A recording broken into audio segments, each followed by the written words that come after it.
Yes, I thought you were going to do Facebook, that's why. Okay. Who's the moderator? I think it's Zahida, yeah. Okay. Allah yashkurak, Sheikh. I don't know. I guess I should unmute myself.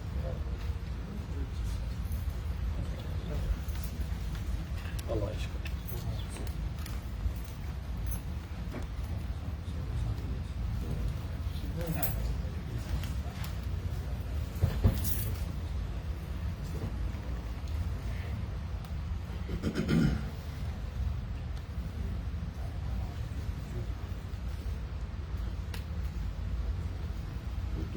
الله يشكرك.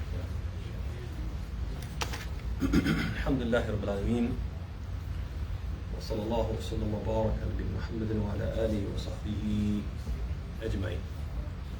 So as always, we begin by thanking the audience, the attendees for coming and making time on your Monday evening to be with us here in the masjid for the Monday meeting. And this is especially, this particular evening is especially worthy of thanks and appreciation because today is the day of Arafah, and many people were likely fasting and may have opted not to come because they wanted to be home to have iftar with their families, etc. So for you to make the sacrifice and to come out and be with us, Jazakumullah khairan, I just want to say thank you on top of thank you. And last week we continued our text study, which was centered around providing insight into how Shaitan practices his enmity against Adam and his progeny.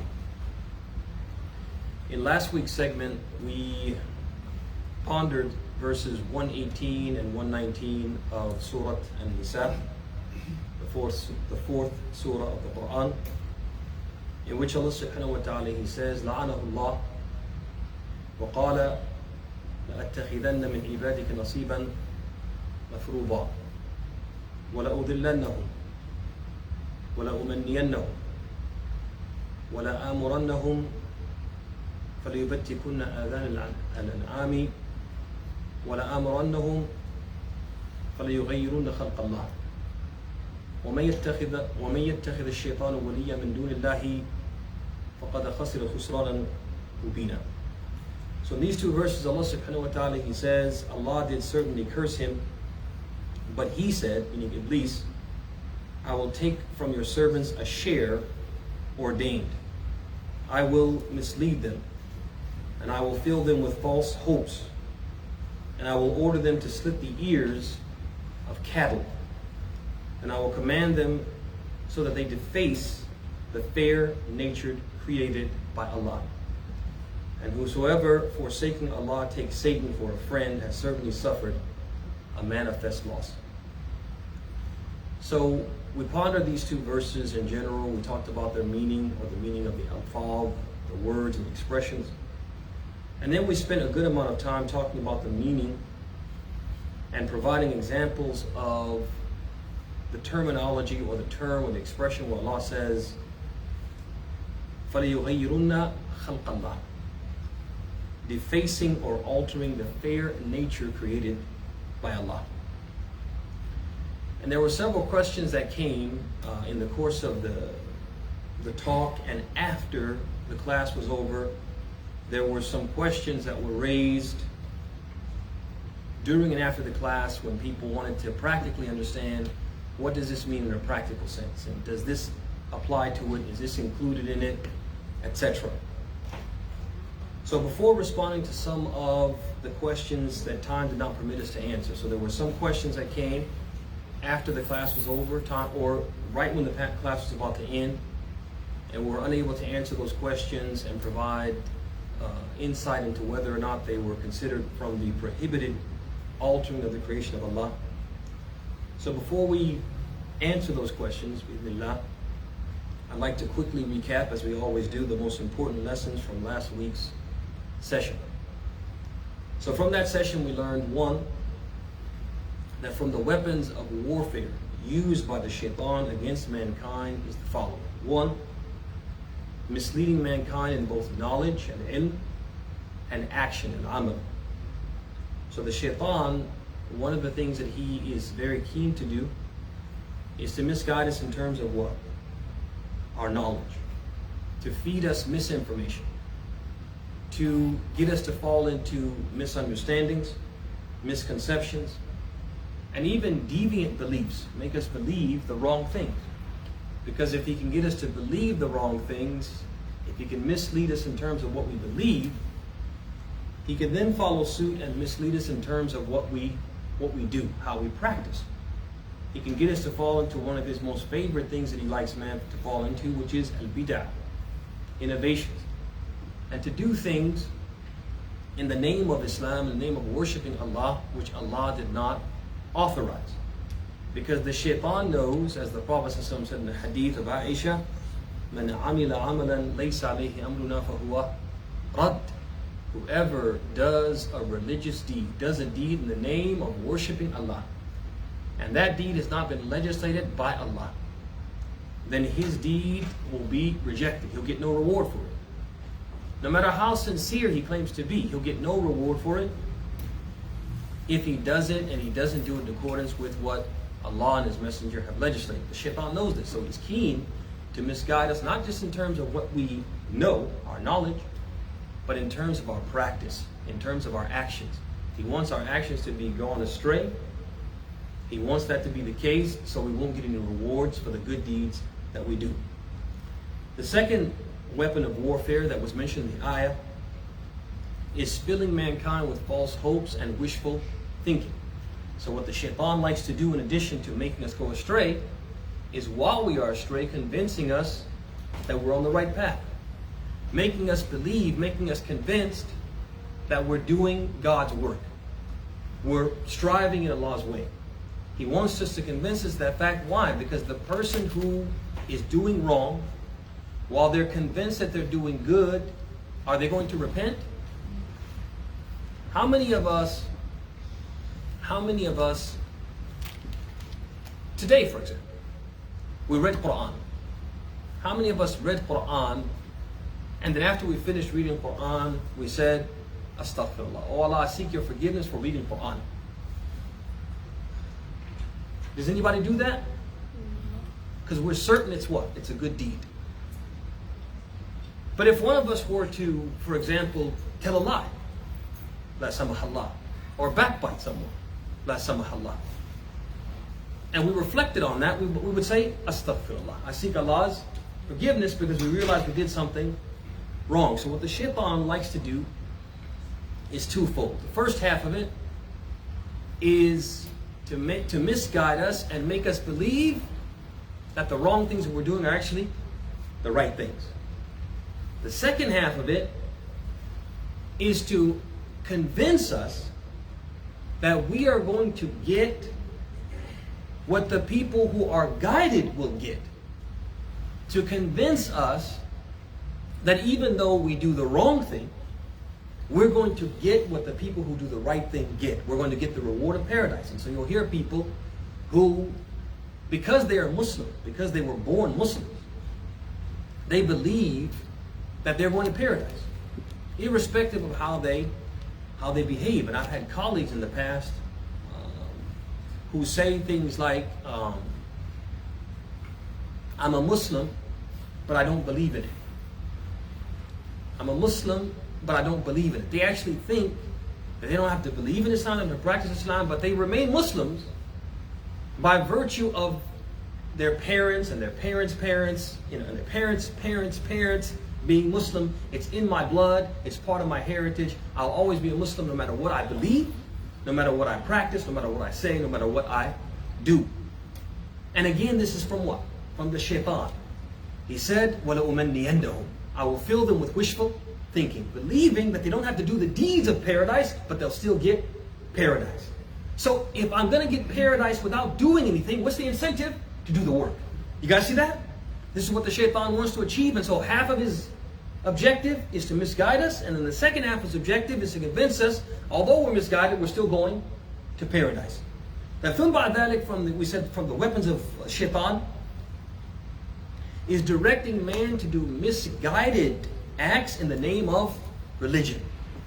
And the example that we gave last week was al-bahira, because Allah alludes to it in the verse itself. When shaitan says, I will make them cut the ears of cattle. And that's because al-bahira, the way that they would mark this particular animal that they said was special, was that they would cut what? They would cut its ear in a certain way, so when people would see that, they would say, oh, this is al-bahira. This animal is special. Al-Muhim, there are other examples. Modern day examples. For example, in the time of the Prophet ﷺ, before we get to the modern day example, in the time of the Prophet ﷺ, the pagans, they had some remnants of the religion of Ibrahim. And one of those remnants, obviously, was al-Hajj. And one big part of Hajj is a tawaf, going around the Kaaba, 7 circuits around the Kaaba. So they're practicing this, and over time, they start to what? They start to alter the tawaf and add things to the tawaf in the name of piety, which were not from it. For example, they thought to themselves, you know, this is such a holy place, the holiest place on earth. This is God's house. It's not appropriate for a person to come to God's house in clothing that they sinned in. Walaikum salam. How can you come to such a holy place and wear clothes that you sinned in? So if a person comes to God's house and they're wearing clothes that they sinned in, they have to change those clothes and buy clothes in which they've done no sin. They have to buy new clothes. So what if a person came and they were poor? They didn't have any money to buy clothes. That, again, once the shaitan gets the door open, he what? Yastarsil. He continues to what? Continues to take you further and further away from what is right. So this idea that you have to wear clothes that you never sinned in, there was no basis for it, but they invented it. Again, the shaitan, he makes a person do misguided acts in the name of religion. So the first misguided act was, you can't make tawaf except in clothes in which you made no sin. Again, they made that up. And the shaitan, zayyallahu lahum. He made it beautiful and embellished it for them. This is very good. This makes sense. Yeah, you should, this holy place. You shouldn't come to a holy place and sin you in clothes you sinned in. So they said, okay, we'll have clothing and we'll sell it. It'll be something we can make money off of. So it became a commercial idea. It became a way to capitalize. And at the same time, it became a way they thought to get closer to Allah. But some people would come and they would be destitute. They would be poor. They had no means to buy clothing. So then they had to come up with a solution for that. Again, from the shaitan. Because what does the shaitan want? He wants us to do the most lewd and immoral acts in the name of what? Deen. So they said, oh, well, we have to have a solution for that. These people have come, they don't have money, and they're wearing clothes that they sinned in. They said, okay, they have to go around the Kaaba naked. And that's what they started doing. And they brought this into the deen of Allah, this misguided act in the name of what? In the name of worshiping Allah. And this is what the shaitan does, right? And we learn that from the ayat. ثُمْ بَعْدَ ذَلِكَ, or an example from today, is where people, they call upon other than Allah in the name of Islam, in the name of honoring and showing respect for the awliya. That we call upon them because they are close to Allah, they are sinless or as close to sinless as possible, and we are very sinful. So instead of calling on Allah directly, because that wouldn't be appropriate given our denigrated status because of our sin, we call upon what? The awliya, and they will call upon Allah for our behalf. You guys see that? You guys see how the shaitan makes a person do something misguided in the name of what? Name of religion. But ثم بعد ذلك, another of shaitan's weapons that we mentioned last week was directing man to change what Allah created, seeking to make it more attractive, but marring it in the process, and also incurring Allah's curse in the process. And we mentioned the athar, or the hadith, where Ibn Mas'ud, he said, لَعْنَ اللَّهُ النَّامِسَ وَالْمُتَنَمِّسَ وَالْوَاشِمَ وَالْمُسْتَوْشِمَ إِلَى آخِرِهِ. He said, may Allah curse the woman who plucks the eyebrows of other women, and the woman who plucks her own eyebrows. May Allah curse the one who makes tattoos for women, and the woman who gets tattooed, and the women who make these gaps between their teeth, because in that time they considered a woman with gaps in her teeth to be attractive. Ila akhirihi. They made these alterations in their creations. Another thing that the shaitan, we talked extensively about that. That's what led to all the questions, which we're going to answer shortly. We also learned last week some of the ways that we can combat, because we said the most important thing in our process of trying to learn about how the shaitan practices his enmity against us is to learn how to counter it. It doesn't do any good to, for example, learn, like if you were practicing some type of martial arts, and they teach you like, okay, this is a hole that people will get you in, right? They teach you, okay, they're going to put you in this chokehold. And they don't teach you how to get out of that, right? They're going to teach you how the hold works, and they're going to teach you how to counter it. So we talked about how to counter some of these weapons of warfare of the shaitan. So as far as the weapon of misleading us in both knowledge and action, we said the way to counter that is by always actively seeking the truth. Actively seeking the truth. Never get to a point in your study of Islam and your practice of Islam that you say, you know what? I've arrived. There's no more I need to learn. There's no more study I need to do. Everything I do, everything I believe, everything I practice is what? Is 100% right. There are no mistakes or errors in my beliefs or practices. Never get to that point, but you actively what? Studying the truth. There was a student of Imam Malik rahimahullah ta'ala who came to me and said, he said, الخلاف بين أصحاب رسول الله لو كان في مسألة قولان من الصحابة هل لنا أن نختار أيهما شئنا. He said, is it permissible for us just to, if the companions differ in any matter, and they have two opinions, some of the companions taking this view and some are taking that view, can we just take whichever one, because they're Ashab Rasulullah, right? They know the deen, and if we just follow either one of them, it's okay. So Malik, he responds and he says, لا والله إنما هو خطأ والصواب والحق واحد لا يتعدد فتحري الصواب. He said, no, it's not permissible for you just to pick eeny, meeny, miny, mo.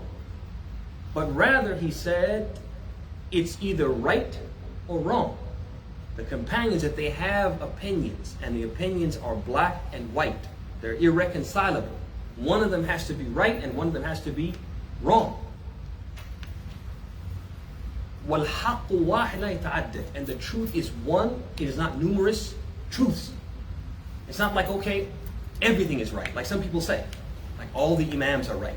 Not if they all have different opinions which can't be reconciled. He said, فَتَحَرِّ الصَّوَابِ. He said, so actively look for the truth. Meaning, hold the two opinions up to the light of the dalil, the evidence from Qur'an and Sunnah, and whichever one is closest to the dalil, follow it. This is how we have to be. Which means that we might have studied something for 10, 15 years and we've been doing it that way. And then somebody comes and says, you know, I don't think that the way you're doing it is correct. I don't think that your understanding of that issue is correct. Here's what the Prophet said. Here's what Allah says. Here's what the scholars say about that, interpreting it, and you come to see it makes sense to you. You actively what? You actively go after that. Maybe I'm wrong. Let me look at this issue a little bit more deeply, with a little more depth and breadth. And if you discover that you were mistaken, then you do the next thing. The next weapon is to willfully submit to the truth upon discovering it. Once somebody shows you, yeah, I was in error all this time. I was in error. You do what? Immediately, you what? You change course in the direction of the dalil. The scholars of Islam, they often have this like little statement that they say, Naduru ma dalil haythu dar. We follow the evidence wherever it leads.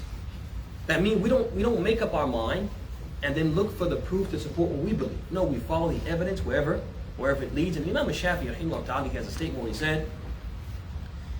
he said, أجمع المسلمون على أنه من استبان له سنة رسول الله صلى الله عليه وسلم لم يكن له ليدعها لقول أحد من الناس كائنا من كان.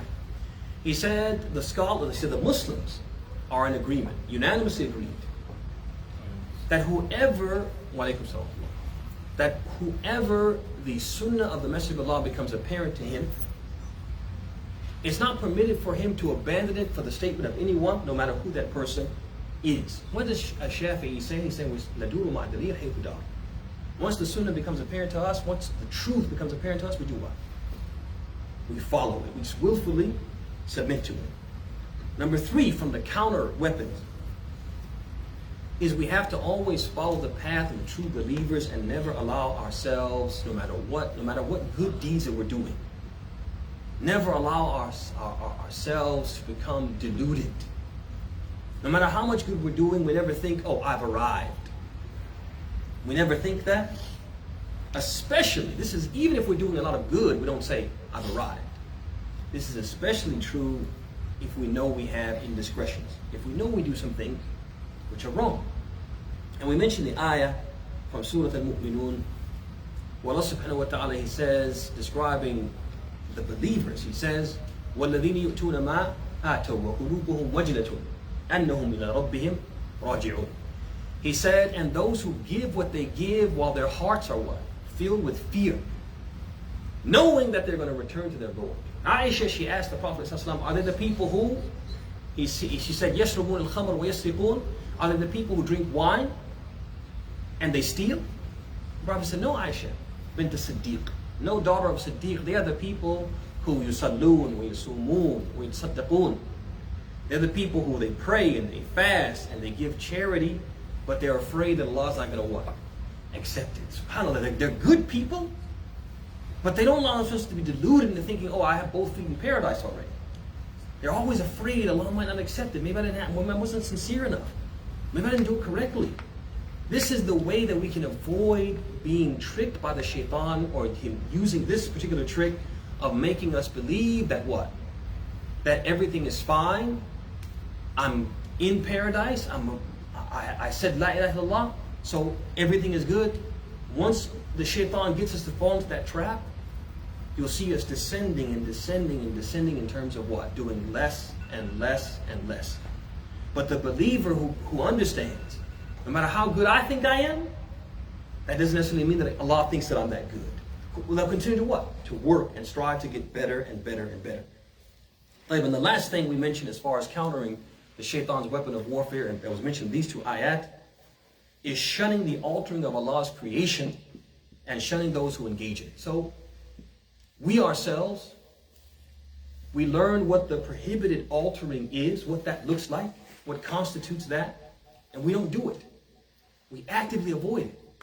And we also don't allow ourselves to glamorize or approve of what we're seeing around us in our day and age, where everybody and anybody who's anybody is changing what?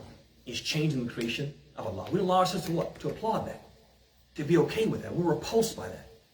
We're repulsed by Khloe Kardashian, I believe that's her name, Khloe Kardashian or whatever, who, I mean, if you take a picture of her 10 years ago and you take a picture of her today, it's like you're looking at 2 different people because of all the work that she had done. We don't applaud Caitlyn Jenner, and maybe it's a family thing. I think they're all related. We don't applaud him, Bruce Jenner, for making himself into a woman. We don't applaud that. We don't approve of that. We don't call that courage. We call it what? We call it following the footsteps and the handiwork of the shaitan.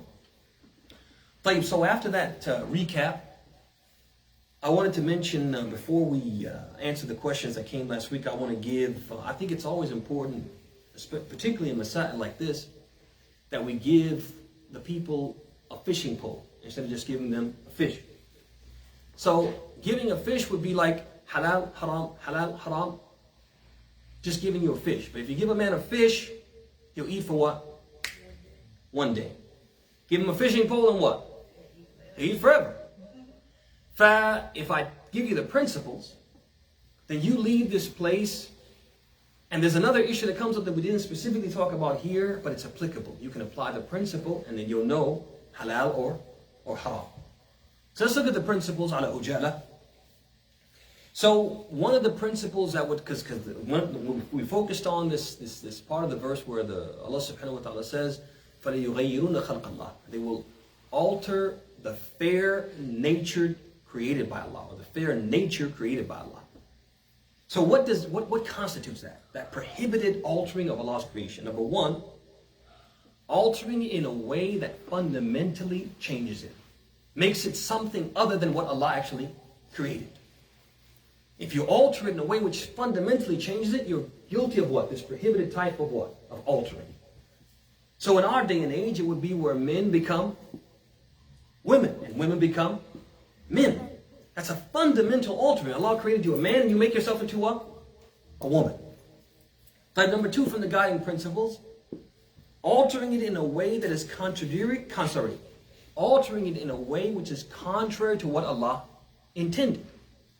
So Allah intended something and you alter yourself in a way that contradicts what Allah intended. It could be as serious as self-mutilation. It could be as serious as that, self-mutilation. A person, for example, amputates what? Amputates his arm. Cuts off a finger. And I'm not talking about he cuts it off because there's a medical need to do so. I'm saying just does it. Just does it, like a dare. Somebody dares you and you do it. But it could be as simple as what? As shaving your beard. Allah didn't intend for men not to have hair on their faces. That's why it's natural for us to what? Grow hair. Some of us grow a lot of hair, some of us grow a little hair, but He wants men to be distinguishable from women. And that's why most men, I'd say 99% of men naturally grow what? Some hair on their face. And they actually have to do what? They actually shave it to remove it. Or wax it to remove it. It's like it's something that they actively have to remove because it's what? It's supposed to be there. Allah intended for it to be there. Another principle is altering it in a way that contradicts the explicit precepts of Islam. So Allah or His Messenger specifically say this is prohibited. And then you do what? You alter yourself, contradicting what Allah and His Messenger said, don't do it. And we gave the example from the hadith of Ibn Mas'ud in which he said, لَعْنَ اللَّهُ الْوَاصِلَ وَالْمُسْتَوْشِمَ الْوَاشِمَ وَالْمُسْتَوْشِمَ وَالنَّامِصَاتِ وَالْمُتَنَمِّصَاتِ وَالْوَاصِلَ وَالْمُسْتَوْصِلَاتِ. He said, Allah curses those women who tattoo others and who get tattooed. Allah curses those women who pluck their eyebrows and those women who pluck eyebrows and those women who request or ask that their eyebrows be plucked. And He curses those women who get these extensions. They extend their hair, they put on wigs, or they extend their hair. And He went on to say Allah curses the women who do what? Who put these gaps between their teeth, seeking to what? To beautify themselves thereby. So these are examples of specific things that is the Sharia prohibits that type of changing. If somebody goes and changes it, then they would be what? They would fall into that prohibited type of changing Allah is talking about when He says فَيُغَيِّرُونَ خَلْقَ اللَّهِ.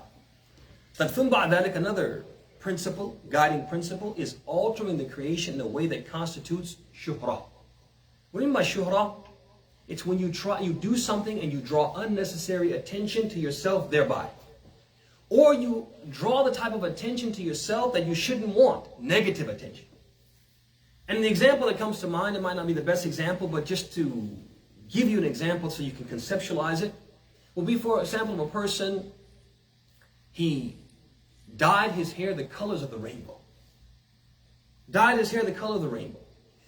So he comes out, I'm going to ask you honestly, you saw a guy walking down the street, even a non-Muslim, walking down the street with his hair dyed the color of the rainbow, right? Red, and yellow, and blue, and green, and whatever. You would look twice, wouldn't you? And after you look twice and you pass by him, you might be like, right? You would disapprove of it. This is what we mean by shuhra. You do something that most people would not do.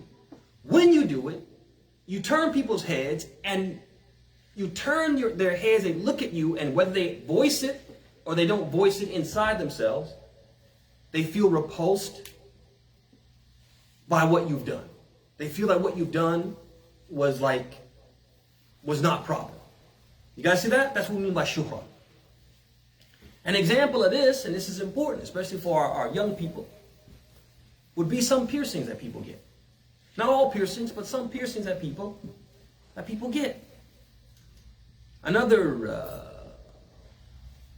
example, maybe this is a better example, if I just say general piercings, the person's like, well, which piercing? Lobe gauging. You guys know what that is, right? Lobe gauging. This is where they basically stretch the earlobe. So they pierce it with something that will stretch it, and then once it gets stretched, they put a bigger piercing to stretch it more. Okay? That is a type of altering. No, this one, that's not a good one for the shuhra, but it is a good one for the next one. So the next principle, guiding principle, is altering the creation in a way that constitutes the prohibited resembling of the disbelievers. And the Prophet told us in the hadith, he said, "Man tashabbaha biqawmin fahuwa minhum." Whoever resembles a people, he's one of them. So that means it's prohibited to resemble what? The non-Muslims, because that would make you, at least theoretically, make you one of them. So obviously, this lobe gauging, this earlobe stretching is something which is common amongst what? The non-Muslims, not something that's practiced by the Muslims. So the Muslims aren't allowed to do what? To do lobe gauging. But another principle is if you alter the creation in a way which is harmful. Because the Prophet said in the hadith, "La darar wa la dirar." There should be no self-harm or doing harm to others. So if a person were to alter his creation in a way which is harmful to himself, then that would be what considered the prohibited, or it would constitute or fall into that category of the prohibited, changing the creation of Allah.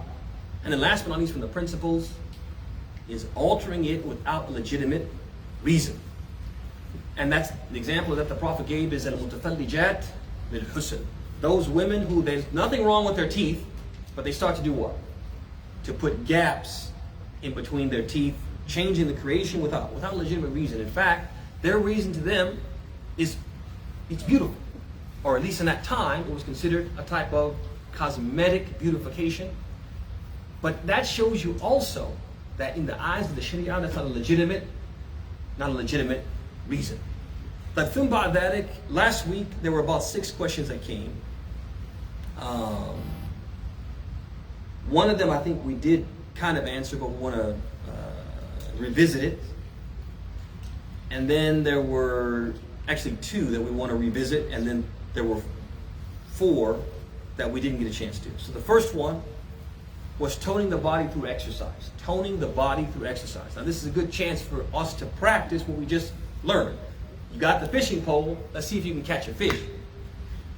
So the first one was toning the body through exercise. Is that considered the prohibited, or does it fall in the category of the prohibited changing of the creation of Allah? Number 2 was lengthening one's hair. If you lengthen your own hair, and there's 2 ways a person can do that, and unfortunately we only addressed one of them with the sister who asked it. I hope that she's listening somewhere so she can get the other half. So lengthening one's hair through extension, and then lengthening one's hair using hair care products. Number 3, 4, 5, and 6, these were new questions. One of them was, can men or women wear locks? Number 4, is weight loss surgery considered cosmetic surgery or altering the body if it was due to a medical or health issue, like for example high blood pressure, diabetes, etc. Number 5, in some cases women use yarn to extend their hair. Is this permitted? They use yarn. And number 6, is it permitted to get braces to align and straighten teeth? So let's go to number 1. Let's see if you can catch a fish. Remember the principles I gave you. Like toning the body through exercise. What do you think? Is that from changing, the prohibited changing of the creation of Allah, or is it permitted? Changing the body through exercise. Yeah, it's permitted. Why? Because are you fundamentally altering it? Ahsanti. So you're not fundamentally altering it. You're not altering it in a way which Allah doesn't approve of, or making it serve a purpose it wasn't supposed to serve. And as a sister said, the Prophet said in the hadith, وَلِبَدْنِكَ عَلَيْكَ حَقٍّ. And your body has what? Has a right on you. We're supposed to take care of this body, and one way you take care of it is what? Through exercise, right? Through exercise. So that does not count, and you guys just caught a fish, mumtaz. Let's do number 2 and see if we can catch a fish. And 2 had 2 parts to it. So lengthening one's hair. The first part was lengthening using extensions. What do you say? What say you? Can we do it or not do it? Like, why? Based upon the principles we just gave. Why not? Okay. What did we say about the principles? We said altering it away which contradicts the specific precepts of Islam. So if the Prophet of Allah or his messenger said you can't do this, then we can't do it. Even if it's not something which is harmful, even if it's not something which is fundamentally changing the creation, if it's expressly prohibited, we can't do it. And this has been expressly prohibited in the hadith, in which the Prophet said, لَعَنَ اللَّهُ الْوَاصِلَ وَالْمُسْتَوْصِلَ. Allah curses the woman who extends other women's hair by adding hair to it, right?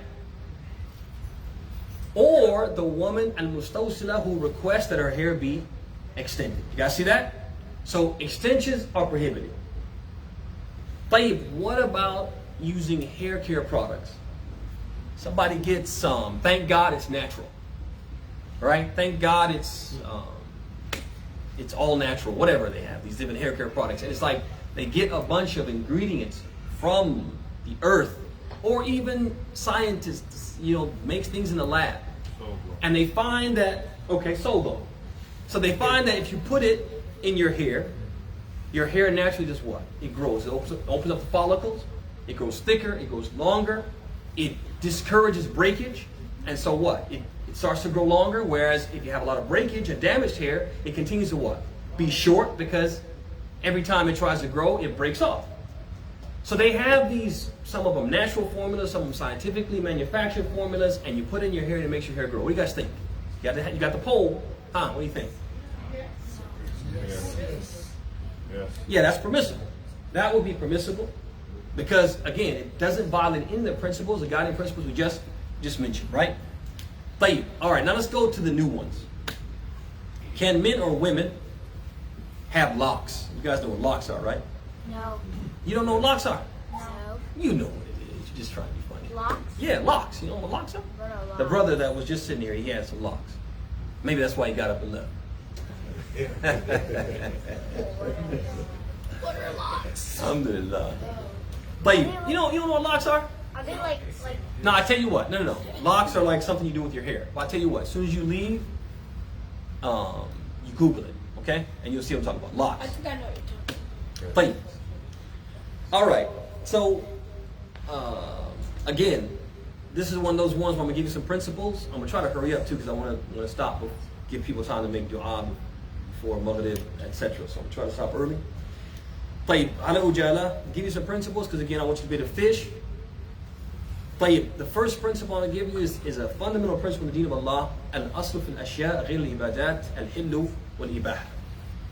The original rule of thumb when it comes to anything in the deen, anything in the dunya, which has nothing to do with the deen directly, is that it is permissible and allowed. That's the asl. So first it says, hey, can I wear blue jeans? What's the asl? What's the original rule? What's the original rule? It's allowed, right?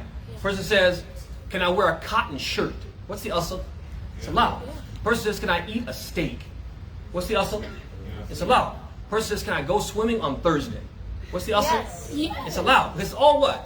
It's all what? Dunya. It's all dunya, and it's going to be halal until you have proof that it's what? Haram.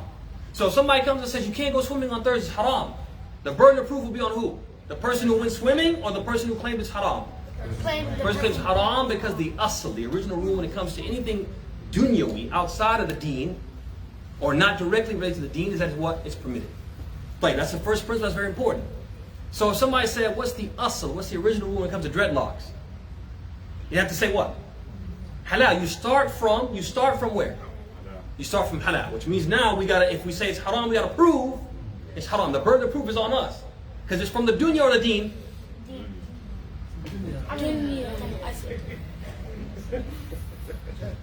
All right. طيب. Now the second principle I want you to pay attention to is that this, what we just said, it includes fashion. It includes cosmetic beautification. It includes hairstyles. Hairstyles, all of them are what? Halal. Until proven, haram. Cosmetic beautification. Person wants to beautify themselves. All bets are on.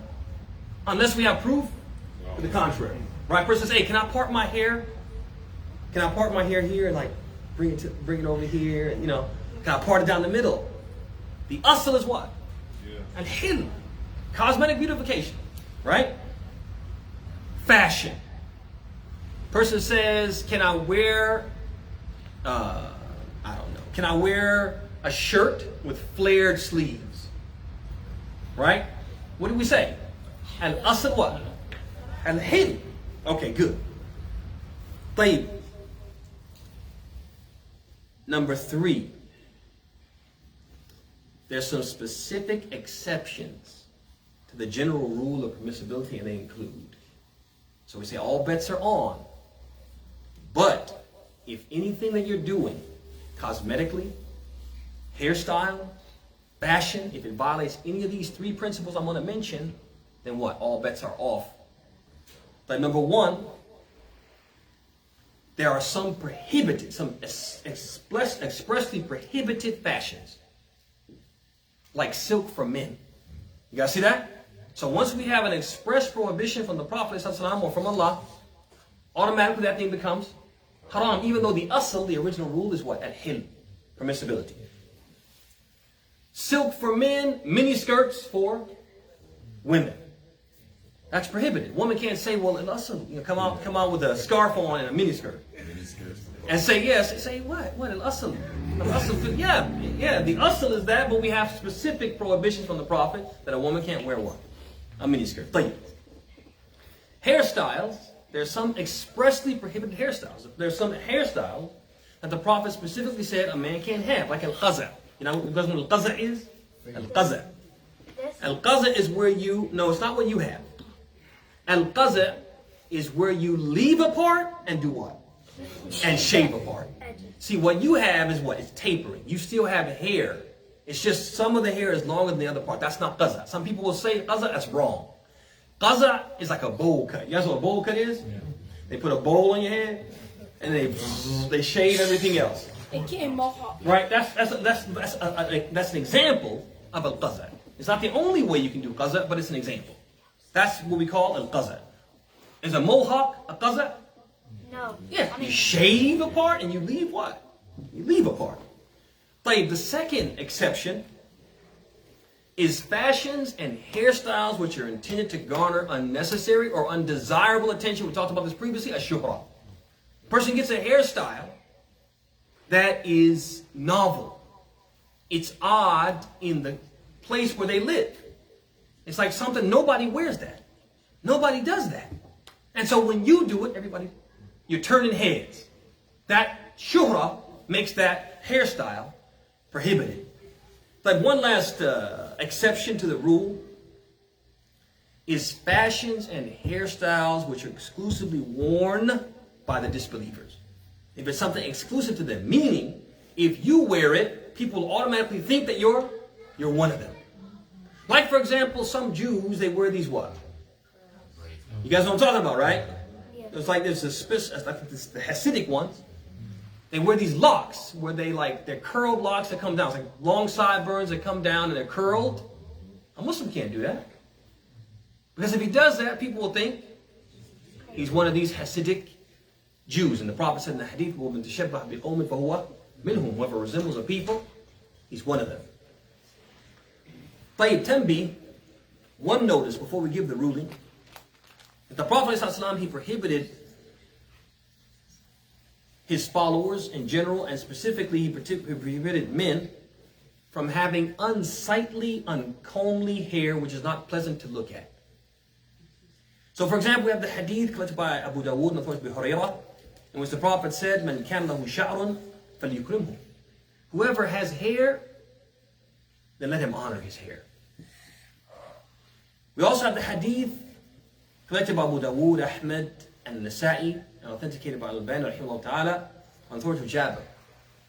In which the Prophet said, أَمَّا يَجْدُ هَذَا مَا يُسَكِّنْ بِهِ شَعْرًا. So he said about a man who came in, his hair was like all over the place, totally disheveled. He said to the people in his company or his proximity, he said, doesn't this person find something by which he can do what? Make his hair look nice. Settle his, he said, yusekkin, settle his hair down, right? Make it lie down instead of being all over the place. There's a version of this hadith in Al-Muwatta on the authority of, I want to say it's Ata ibn Yasar, in which the Prophet ﷺ, he said, أَلَيْسَ هَذَا خَيْرًا مِنْ أَنْ يَأْتِيَ أَحَدُكُمْ ثَائِرَ الرَّأْسِ كَأَنَّهُ شَيْطَانٌ. He said, is this not better than one who came with disheveled hair looking like a devil? He actually attributed it to the devil. But that hadith, the last one, is mursal, which means there's a disconnection in the chain. طيب. So, there's an important principle that the Prophet is giving us about hair. And that is that the hair, a person should honor his hair.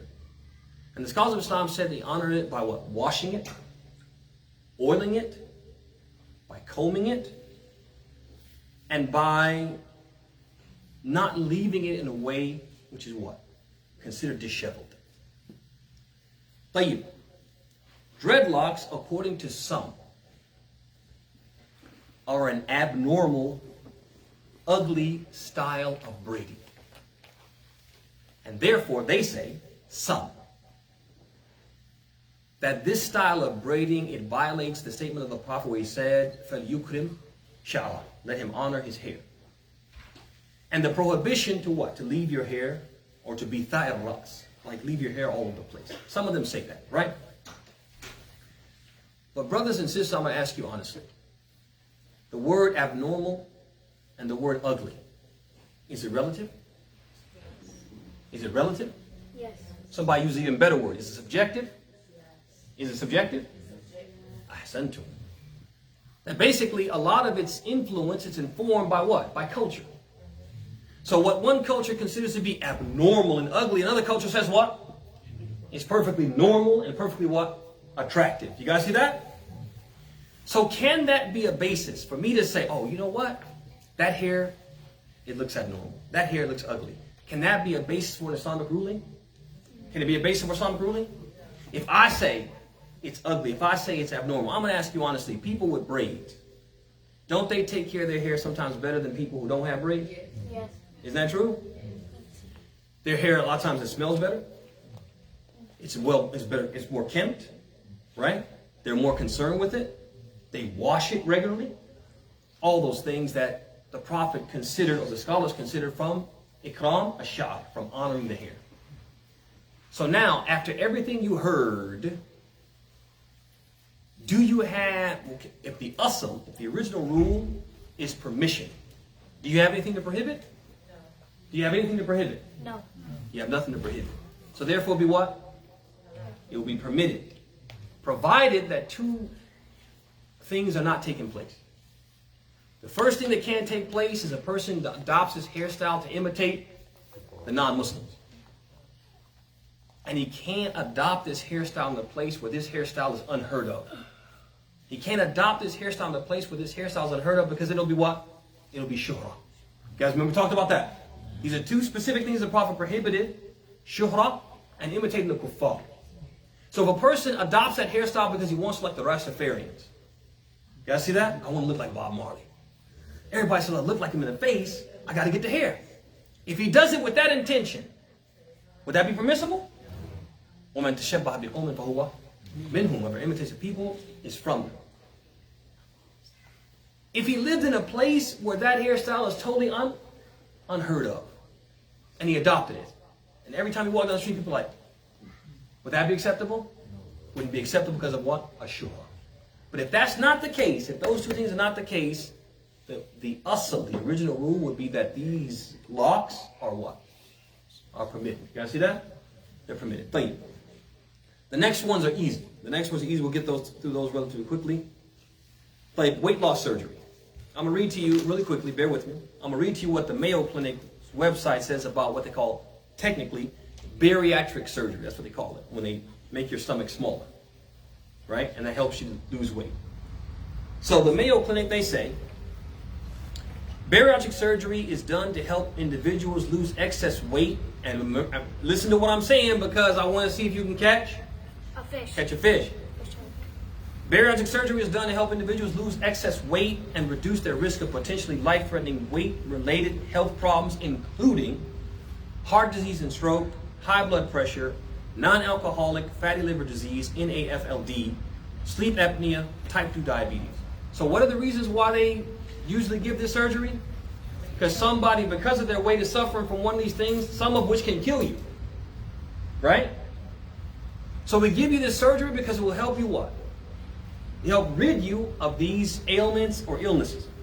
Goes on to say, bariatric surgery is typically done only after an individual has tried to lose weight by improving his or her diet and exercise habits. We only give it to people who can't lose the weight otherwise.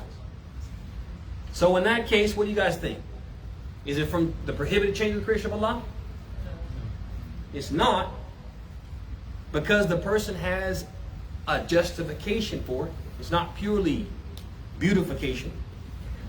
And their justification is for medical reasons and to ward off the harm of disease and illness.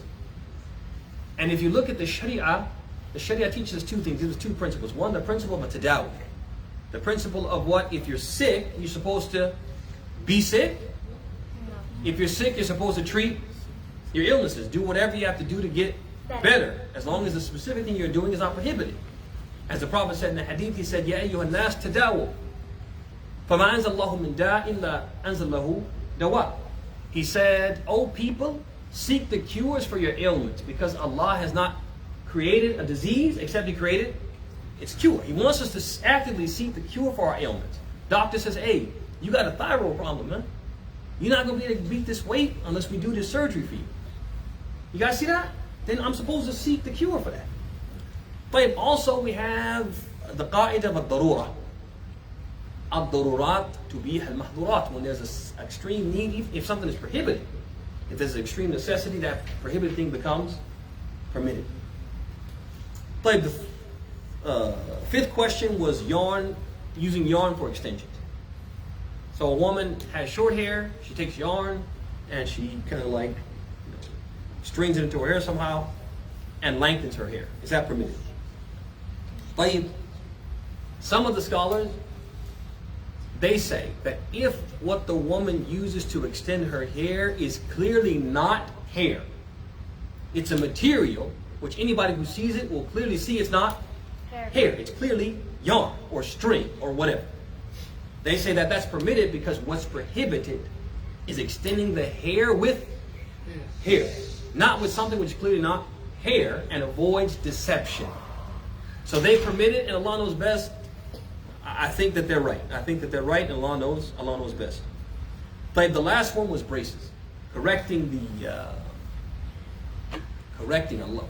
the teeth or correcting your smile using braces. Generally, when people get braces, they do it to correct defects, crooked teeth, overbite, underbite, other issues. Overall, they're trying to achieve dental health. Catch a fish. What do you think? Are they doing something prohibited? So a person is born with a defect that causes their teeth to go straight. Their front teeth go straight instead of going straight down. So it basically pierces this lip, causes them pain. Do they have to just live with that? No. Or can they correct it? They can correct it. They can correct it. We can say it's been bab tadawi, as we said previously, treating medical ailments. Also, we said earlier, Allah doesn't want us to change our creation from what He fundamentally intended to serve, the purpose He fundamentally intended to serve. So what if we're born with a defect that causes us to what? The purpose for which that part was intended to serve, it doesn't serve that purpose because of the defect. We're allowed to correct it so that the body part comes in line with what Allah intended. But any questions? I'm going to stop there We have about maybe 10 minutes before the adhan. Any questions, comments? Abd'Llah, Hussam. Can I have a I'm coming. Can I have a mohawk, but there's still like more hair over here? No mohawk, Hussam, because mohawk means you're gonna cut apart and leave apart. Abd'Llah. Nails. What about nails? Nails, like growing your nails long, or are you talking about they put the big plastic ones like a tiger? Drawing your nails long. Like, obviously, Islam, it orders us and considers from the fitrah, from the nature of mankind, taqlim al-abafir, trimming the nails, and that applies across genders for males and females. So a woman growing long nails, although in this culture it's considered feminine, whenever the culture of Islam and the culture in which we live clash, the culture of Islam is supposed to supersede. But ثم بعد ذلك, add to that it could be argued that lengthening nails is the prohibited imitation of the kuffar, because it's not something the Muslims do. It's something the non-Muslims do, and because we live amongst them, and because it's become fashionable, that's what makes us inclined toward it. But if you would go to, for example, countries where Muslims live, and they're the dominant culture. So, for example, you would go to Egypt, or you go to Saudi Arabia, you go to Indonesia, and you weren't in the company of people who are just gone off the West and trying to imitate them, you would find that they're all cutting their nails short. So for these two reasons, we say, yeah, women should not grow long nails. Because one, the Prophet said, it's from the nature of mankind to what? To clip the fingernails. So it's from the nature of the mankind. So we're conscious of that nature if we grow them long. And then two, most likely the impetus, the motive for doing it is imitating the kuffar. And the Prophet said, But any other questions, comments, critiques? Tafadhal, Sheikh. So, Nadeem, right? indeed, Nadeem. yeah. I was close, Akhi. I'm bad with names, but I'm working on it. Nadeem, tafadhal, Sheikh. So Rasulullah sallallahu alayhi Allah wa sallam, sallam. he used to have long hair. Right? Hey, Like, we live in a place, let's say, where long hair is looked down upon, or it's Hey. unusual or abnormal. hey. Who wins in this situation? Tayyib, again, the scholars of Islam generally, on this particular question, they say that the prohibition of shuhra, it trumps everything. So even though it was the Prophet's sunnah to wear his hair long, sometimes close to what? His shoulders. This was a sunnah that he practiced because it was common amongst his people.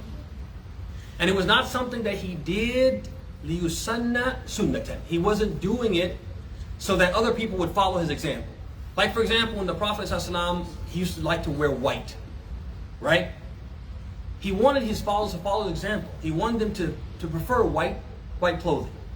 The Prophet ﷺ used to love al-miswak, to brush his teeth constantly, always brushing his teeth. He wanted his followers to follow suit in that. He wanted them to consider that, adopt that as a sunnah. But when it came to, for example, some other things, like wearing an izar and a rida, he would wear, for example, he would take a wrapper and wrap it around his waist, and then take another piece of cloth and just cast it over himself. And this was his uniform, the common dress that he wore. He didn't want the people to do that. Like, take this as the Muslim uniform or the sunnah dress and follow my example regardless of time and space. That wasn't what he intended, but rather he wore that because it was the clothing of his people. That was what they commonly wore. Same thing with what? With the hair. So in that case, since the Prophet did not intend to make it a sunnah, and he expressly said that we're supposed to avoid a shuhra, the scholars say that shuhra always trumps, which means, in your case, if you were in a place where wearing the hair long became common, it would be okay for you to adopt this sunnah because there would be no shuhra. But if you're in a place, like you said, where when people wear their hair long, people yastankiruna, they basically look at it as something odd, something abnormal, something out of place. Then the Prophet wants us then to what? To not adopt that hairstyle because of what it constitutes of a shuhra. And you ekkid that, and this is further confirmed or supported by the fact there's a qa'idah in usul fiqh that says, al-hadir مقدما مبيح. And if you have two apparently contradictory pieces of guidance from the Messenger of Allah, for example, one of them prohibited and one of them permitted, the one that prohibits always takes precedence over the one that permits. So the Prophet grew his hair long, that's an indication of permission, right? But he specifically said avoid a shuhra. That's an indication of what? Prohibition. That always supersedes, because the Prophet said, إِذَا أَمَرْتُكُمْ بِشَيْءٍ فَأْتُوا مِنْهُ مَا اسْتَطَعْتُمْ وَنَهِيتُكُمْ عَنْ شَيْءٍ فَاجْتَنِبُوهُ. He said, if I command you to do something, do it as much as you can. But if I prohibit you, then don't come anywhere near it. So what that tells you is that the Prophet gives precedence to what he prohibits over what he permits. And we have to do the same thing in practice. When he does something that tells us, hey, this is okay to do, and he tells us, don't do that. Then we give precedence to what he said not to do. Like any other questions? Sam, I already gave you one. I got to give somebody a chance. Someone that was there like a place that like people like girls usually have long hair or short hair. What if one is had long hair and all of them had short hair? Is it okay if they still have long hair because they're wearing a hijab? Yes. And you just caught a fish, brother. Thank you. Anybody else? Brother, go ahead, Anwar. Looks like there's not going to be any time for it. But this is fine. No, you go.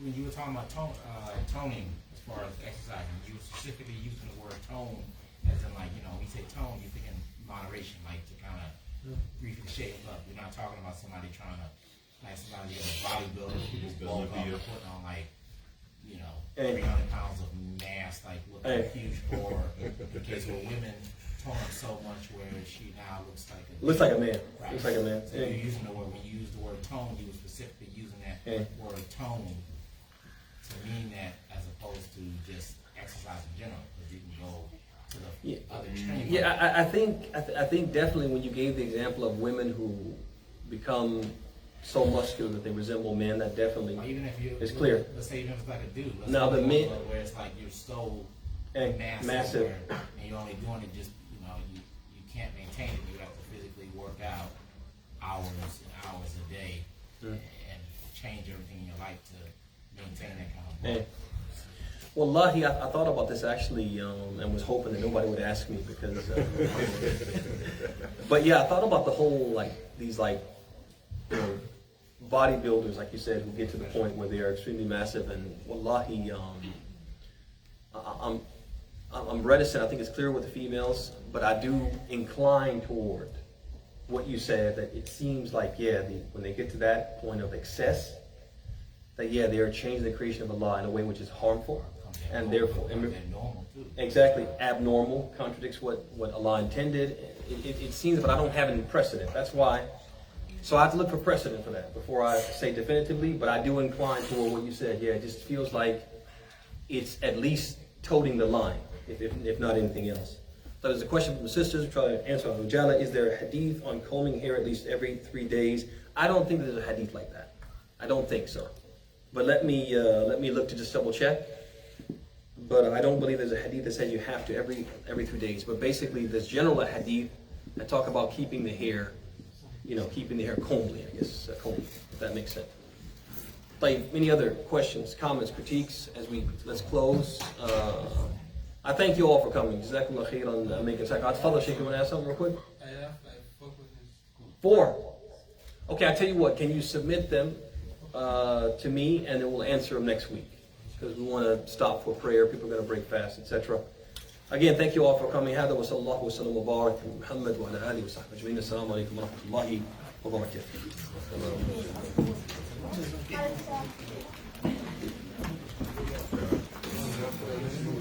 Almost, I think 1 daqiqa. Like this? Astagfirullah. You're bigger than me. I'm like trying to catch up with you now.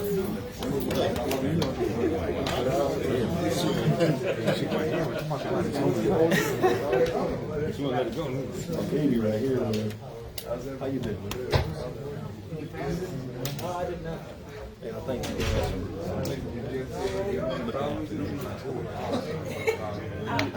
thought they were moving into the family. I'll tell you.